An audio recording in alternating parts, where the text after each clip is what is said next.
It's homecoming week on campus.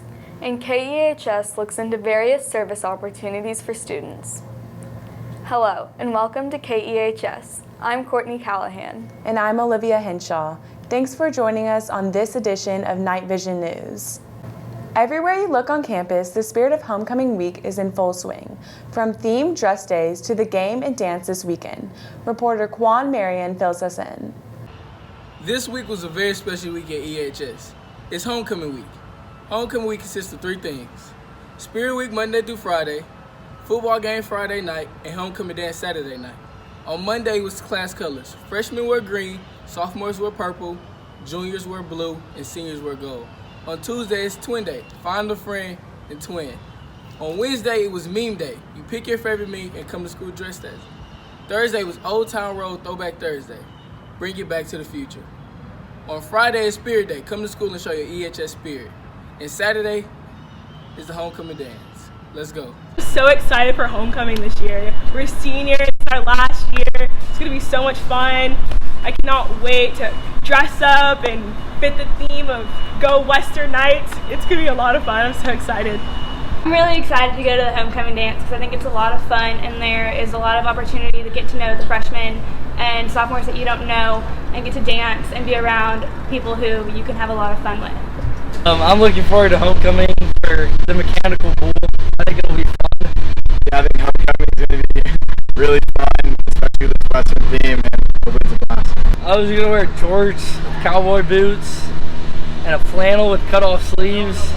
You know, show the ladies what's going on. I'm probably going to wear overalls with no shirt, boots. I might cut the overalls short, cowboy hat, you know, whatever just looks most Western. Here's also what some of the APs had to say about homecoming week and the dance. Well, we're really excited about the homecoming dance this year. I've had the opportunity to chaperone a number of these festivities, and I think there's going to be some great new things going on. First, this will be the inaugural time. We'll be having the homecoming dance right here in the Underwood Student Center. It should be a great venue for the students to have a lot of fun in.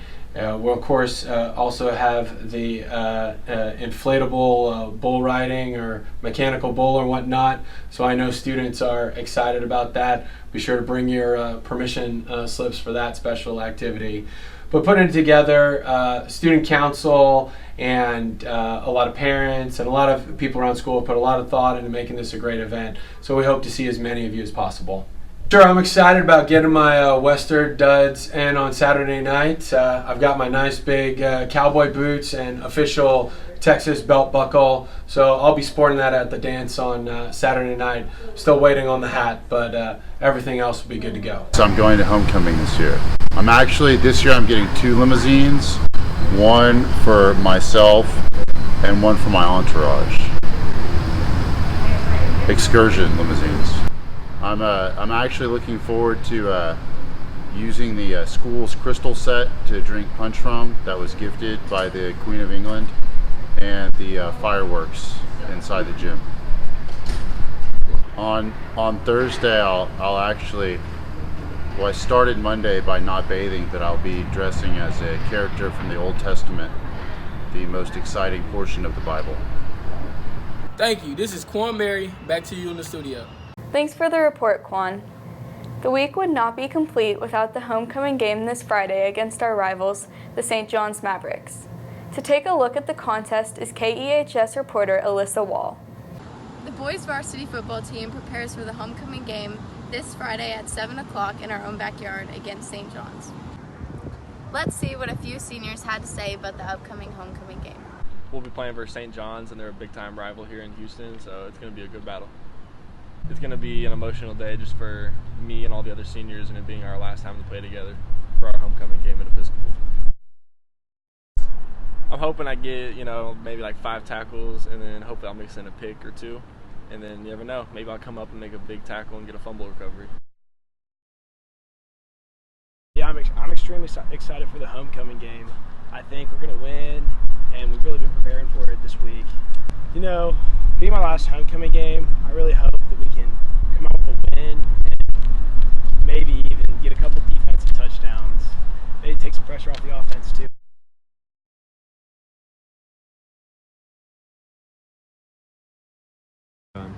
Good luck to the varsity football team and go Knights. When it comes to preparation, nothing calls for more dedication than cheer. Reporter Sheila Sanders looks at the work being put in by the different cheer squads to elevate spirit in the student body. Freshmen, JV, and varsity cheer teams have been working hard getting ready for the pep rallies and football games. You may even catch them cheering on a volleyball game or at a charity event. All three cheer teams work towards one goal, winning a first-place trophy at the competition at the end of the season. Here is Meredith Liam talking about her favorite things about cheer.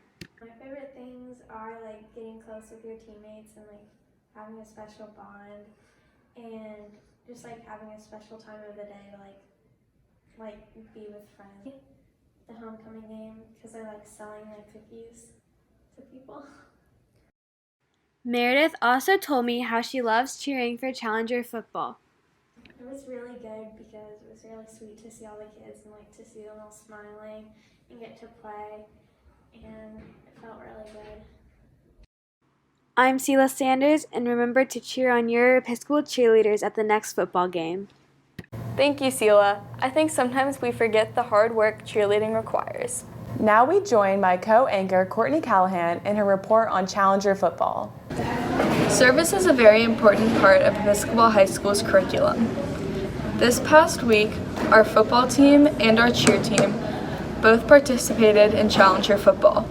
As you can tell, Challenger football is very important to both the football team and the cheer team. Next, I interviewed Colin Crane and Charles Galtney.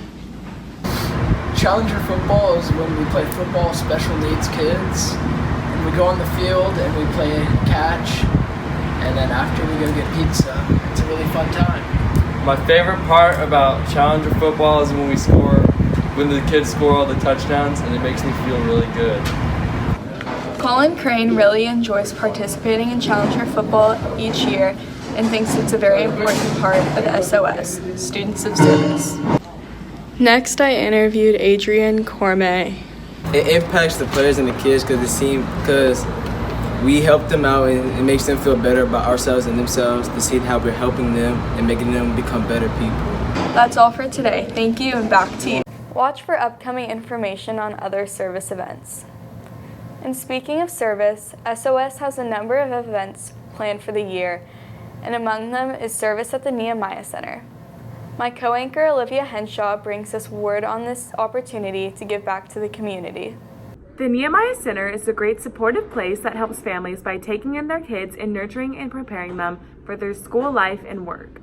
Lily Masterson goes every other week to bond with the kids and spend time with them. My favorite thing about the Nehemiah Center is that I get to take time out of my day to spend it with little kids, and I just love to see the joy on their faces when we come back, and sometimes they even remember us, and it's just really fun to be a part of something that can really impact their lives. There's this cute little boy named Jaden. He's 5 years old, and I've been paired with him for the past 2 times that I have gone to the Nehemiah Center, and he's really cute, and it's just really enjoyable for me to see how he opens up to me, and just we create a really special bond, and I love that. Megan Knight enjoys teaching the kids new things and making an impact on their lives. I just really like going and helping all the kids learn, and it just makes me feel really good because they're learning new things that they didn't know, and I feel like I just made an impact on them, which is really nice to know, and just seeing them smile lights up my day, and it's one of the best parts of my week, and I just love it so much. One of the little kids, my friend Jackson, he's so adorable. Every time I go, we have a little reunion, and I just love helping him. He's so nice. The SOS program meets at the Nehemiah Center every other week, and a ton of Episcopal students come and play with the kids. The children love to see us and look forward to us coming back. In athletic pillar news, winter sports teams are already getting practices underway for their upcoming seasons. Among them are the swimmers and divers. Charlotte Pond brings us news on this growing program. As we are getting closer to winter sports beginning, sports like swim are getting ready for their season. Swim is up and rolling in practice, and they are looking forward to their season and eventually SBC. Swim preseason has had a really good turnout so far. We've had a good amount of freshman and sophomore interest, which is good compared to other years. Looks like we're going to have a good team. We have a lot to work with. We have a lot of sophomores and juniors that are experienced in swimming and a lot of freshmen that aren't, but that's good to get to work with them for the next 4 years. Preseason began at the beginning of September. We're going to go all the way until the season starts in late October. I'm doing about 3 days per week right now, optional open pool workouts. We've had a good attendance at that. We've had about 12 to 13 kids at each practice. And they're looking to gear up and get in shape for the main season. Once the season starts, we're going to have meets about once to twice per month. Kids are training with the focus on competing at SBC. We have a good returning contingent of freshmen, sophomore, and junior athletes who are now in their sophomore, junior, and senior year, as well as a good number of freshmen coming in to try it out for the first time. We're looking to grow as a program and improve on last year's results. Looking to, as I said, compete at SBC's the highest level, as well as looking for strong individual performances from those who are returning to SBC this year. That's going to be in February in Dallas, and we've got high goals and high aspirations for our performance there. Thank you, Chastain and Jake. As I watch the practice, I can see it. They are already super excited to get into the season. Back to you in the studio. I'm Charlotte Pond. Next up is Ethan Toe with his look at the arts pillar and the recent all-school performance of The Man Who Came to Dinner. Last week there was no play, and students have worked really hard on it. And here are the thoughts of students and their first impressions of the play and what they thought about it. It was pretty good. A lot better than my middle school plays. I thought it was pretty cool working on it and being able to see what I built and shown in front of the entire school and everybody to play. That I liked to play a lot, and I liked how it was a lot better than most plays I've seen, especially at like schools, and better than plays you can see at like movie theaters and stuff, at like theaters. So I thought it was pretty cool. I liked the acting. I thought people were actually doing it because they wanted to, and the acting was just like cheesy or bad. So, yeah. I thought it was really funny, and I thought it was a wonderful play. The acting was really good. My favorite part of the play was probably the crazy aunt. She was like walked in. It was pretty funny. I would, because it was so funny. It was really funny. The acting, once again, terrific. I love the play. It was fun to be able to watch it as a school. We hadn't been able to do that in a couple of years because the theater had been under renovation. So it was fun to come together as a community and watch it. I love when Chandler, her quick wit and her sarcasm, because I felt like I could really relate to that. I'd watch it again because I had several of my advisees in the play, and one of my advisees was doing the stage manager for the play, so I like to see my students succeed. This has been Ethan Toe for KEHS News. Thanks, Ethan. The performances were extraordinary and well received by the students. The annual club fair was recently held, and students had the opportunity to learn more about a number of organizations. Let's see how the clubs fared with reporter Whitley O'Donnell. Many people each year participate in clubs. Our club is very interesting. I'm in Leveling the Playing Field and FCA. I'm in the Sign Language Club, Sushi Club, Spirit Club, and Shoe Club. No, I haven't been in any clubs. I was in clubs like freshman, sophomore year. Many people join clubs to be involved. Well, I do clubs to show my school spirit and to get to know new things. I'm in those clubs because it's a great way to get involved and meet new people at EHS. Clubs can be really fun if you join the right ones. They didn't really get anything done, but I just probably joined the wrong clubs. All the activities you get to do after school and interact with your fellow EHS classmates. If you're looking to get involved and have a great time, you should definitely consider joining a club. KEHS is always looking for faculty with interesting stories to tell. And this week, our focus is on cross-country coach Mr. Julius Michael and his incredible life experiences. The track where Coach Michael trains his team every day. Let's go see what he has to say about training his team. Okay, so my coaching definitely is influenced by my former high school coach Martinez at Lamar High School. He was a tough coach, and he always pushed the cross-country team to perform on the race course as well as outside with classroom, and just being overall a well-rounded individual. So with that, I take that approach into my coaching here. I try to push the kids, but at the same time also just expect them to do well outside of running.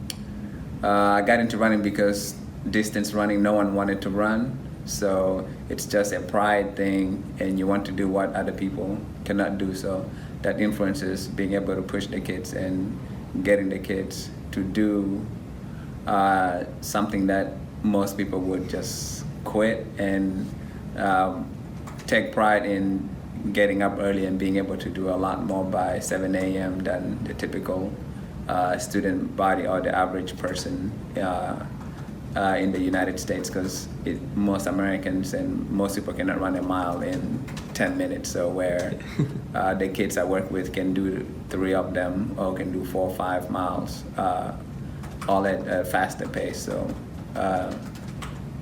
that's what influenced my running and my coaching here, and it's just a great place to work, and the kids I work with are awesome, so it makes it that much more fun. Thank you to Coach Michael for sharing your story. The greater Houston area just recovered from yet another high water event, this time Tropical Storm Imelda.